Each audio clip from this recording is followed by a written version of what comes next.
The meditation theme in last Friday's meeting was peculiar and unexpected. It was about suffering. It culminated into a cry of, "Enough suffering."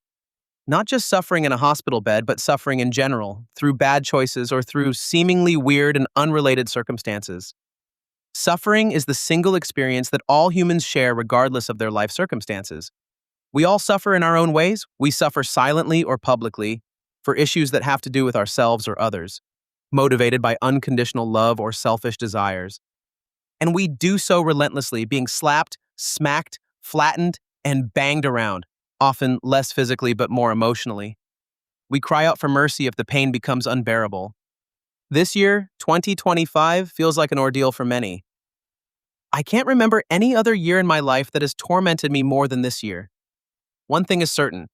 The more we feel while we evolve spiritually, the heavier the burden feels, because we can perceive a broader spectrum of feelings with finer nuances than ever before. But why is it so commonplace to suffer in our lives?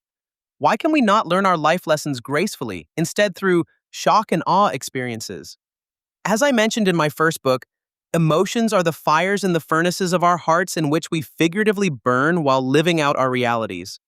Emotions make experiences gripping. We remember through memories, but we comprehend life's lessons through the emotions we associate with those memories. You might drop your shoulders in despair, thinking that this is how this school of earth works.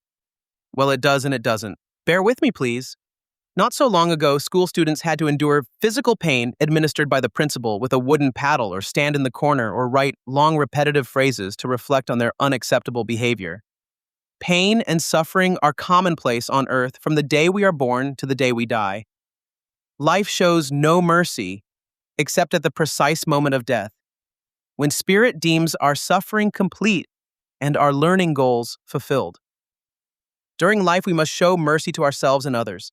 Life most certainly won't, because life is teaching us mercilessly through shock and awe experiences until we choose to learn gracefully. I know your burning question is why? Why do we have to suffer? Why do we feel pain relentlessly, mercilessly through life? Who do you think wrote the script for the movie of our life, in which our character is the main protagonist? Come on, you know this. Admit it to yourself and you will feel better. You can pause for a moment to think. Who do you think wrote the script for your life? Well, you did, not your limited character. Your true self did. Let that sink in for a bit and let's explore the ramifications. Your true self wants to expose the weaknesses in your character, which, in its imperfection, is perfectly casted for the movie of your life, to allow you to learn those weaknesses. Let me rephrase. Your limited self, your character in this game of life is imperfect, yet it is crafted in a way to let these weaknesses of yours to bubble to the surface of your perception. The trouble that we run into, not knowing our weaknesses and imperfections, is a perfect way to expose them. We observe our thoughts and actions, and then we feel pain. We suffer. Depending on the intensity of the experience, we feel despair, we break down and hit rock bottom. You might ask, what now? Indeed, what now? Let's take a break and examine the modern steelmaking process. Yes, that's correct. We will examine how steel is manufactured. Please bear with me, and you will understand the parallels.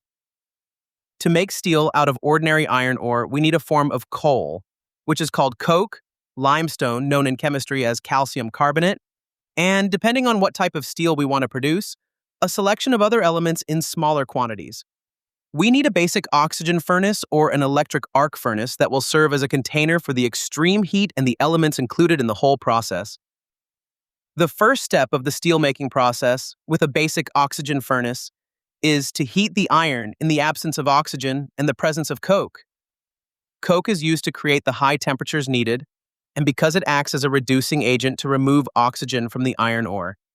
Natural gas is increasingly used to replace coke because it is environmentally friendlier. The result is pure molten iron. Once we have pig iron, which is what molten iron is called in this process, we can refine it by blowing oxygen into it. The presence of limestone reacts with the carbon in pig iron and forms carbon monoxide and carbon dioxide gases, reducing the high carbon content of pig iron, which made the pig iron brittle and hard to form. Now, it has a consistency that's more like steel, stronger than iron but malleable. We can also see impurities floating on its surface in the form of slag, which is the result of oxygen being introduced into pig iron, which oxidizes all impurities. This is why limestone is needed. It binds the impurities and forms slag, which can be easily removed. After that, we can refine pig iron further before casting it in various desired shapes and further shaping and finishing it as steel. This is how basic oxygen steel making in a basic oxygen furnace is performed. The electric arc furnace method is different.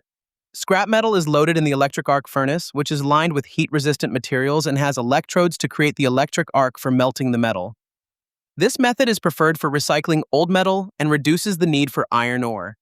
After the high-powered arcs between the electrodes melt the scrap steel, oxygen is introduced to oxidize unwanted elements, just like with the basic oxygen steelmaking. We can then refine the molten steel by adding nickel, chromium, or manganese to produce steel with different properties.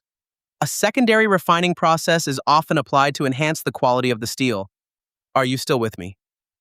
I hope that wasn't too boring because I am about to draw parallels and show how we learn either through shock and awe experiences or gracefully through meditation and much less resistance. The heart can be likened to a furnace used in the basic oxygen steelmaking process that's processing life's circumstances that forge and evolve us. The pig iron, which is a metaphor for our limited self, our character in this life, is agitated with emotion because of the burning coke, which is the awareness, perception, and realization of the intrinsic lessons which we are about to learn.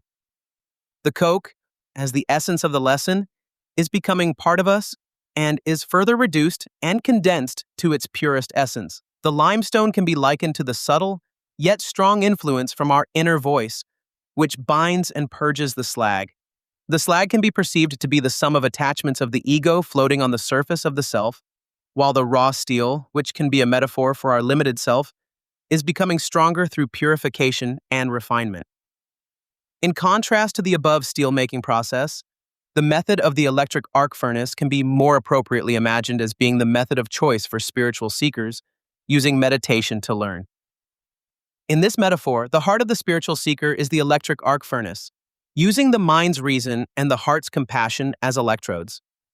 During the conscious application of inner work through free will, which is the archetypal manifestation of divine will in third density consciousness, and represented by the electric arc, is sustaining the alchemical process of consciousness evolution. The scrap steel is molten and consolidated in the heart and can be likened to the bits and pieces of condensed experiences we have gathered throughout life. The above metaphors are hopefully illustrating the differences between the two steel-making methods. The first one represents a human character who has no significant experiences, consisting metaphorically of iron ore and many impurities. However, the second method is using less iron ore and mostly scrap metal that contains no impurities, is already condensed and has been recognized by the character as valuable. This process is much more energy efficient than the first one, a reflection of the lesser degree of resistance we exhibit towards inner work. However, the most important difference is that we consciously choose to use the divine will we all have to perform the steelmaking process, converting our heart into an electric arc furnace when it was a mere basic oxygen furnace earlier. We can now understand how the learning experience takes place and how the purification and refinement of the self is accomplished. Both methods of self-refinement are valid, yet there is much less resistance with the second one. Most of us have not yet grasped that pain and suffering are just a side effect of the process of learning. They are the catalyst in the learning process for those of us who are not yet guided by their true self. By taking charge of the evolutionary process of consciousness expansion, we significantly reduce the mental and emotional burden resulting from the impact of life's shock and awe experiences and gradually eliminate them.